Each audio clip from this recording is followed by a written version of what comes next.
શું વાવાઝોડાની આફત ટળી? આ સવાલની સાથે શરૂઆત કરીશું સુપર પ્રાઇમ ટાઈમ અને આ મુદ્દો આ ચર્ચામાં એટલા માટે છે કારણ કે શક્તિ સાયક્લોન અને આ જે આફત છે તે હવે કઈ દિશા તરફ જઈ રહી છે તેની પણ આપણે અપડેટ આપી દઈએ। 6 ઓક્ટોબરે ગુજરાત તરફ ફંટાશે શક્તિ વાવાઝોડું, એટલે કે હજી પણ તેનો ખતરો કેટલાક અંશે જોવા મળી રહ્યો છે। વેરાવળના દરિયામાં કરંટ જોવા મળ્યો છે અને તેની અસર અત્યારે પણ થઈ રહી છે।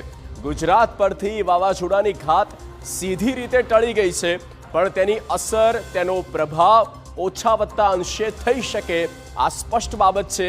વાવાઝોડાનો ગુજરાત પર સીધો કોઈ ખતરો નથી દેખાતો, માત્ર સામાન્ય વરસાદ અને આ જ સામાન્ય વરસાદની આગાહી હવામાન વિભાગ દ્વારા પણ આપવામાં આવી છે।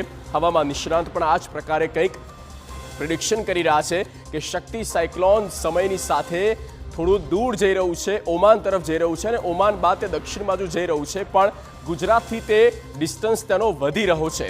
પણ બની શકે કે થોડા અંતરે ક્યાંક તે મૂવમેન્ટ આપી શકે છે અને એ જ મૂવમેન્ટના કારણે ગુજરાતને તેની સીધી અસર થઈ શકે છે। આ શક્તિ સાયક્લોન આમ તો ચોમાસા પછી આપણે કહીએ તો આ પહેલું એ ચક્રવાત છે અને આ સાયક્લોન જે છે તે ગુજરાતને સીધી રીતે અસર કરતું નથી, પણ ગુજરાત અને ઓમાન અને તેની વચ્ચે જે અરબ સાગર જઈ રહ્યો છે ને એ અરબ સાગરમાં તેની જે મૂવમેન્ટ છે, તેનું જે આઈ છે તે આઈ ઓમાન તરફની છે અને ઓમાનથી નીચે દક્ષિણ તરફ એટલે કે સમુદ્રમાં જઈ રહી છે, પણ બની શકે કે ત્યાંથી કોઈક મૂવમેન્ટ આવી શકે અને જો એ મૂવમેન્ટ આવે છે તો અત્યારે જે તેની તીવ્રતા છે એ તીવ્રતામાં ચોક્કસ ઘટાડો થશે અને ઘટાડો થશે ત્યારે સ્વાભાવિક છે કે તેની અસર થશે, પણ પહેલાં જેવી અસર નહીં થાય।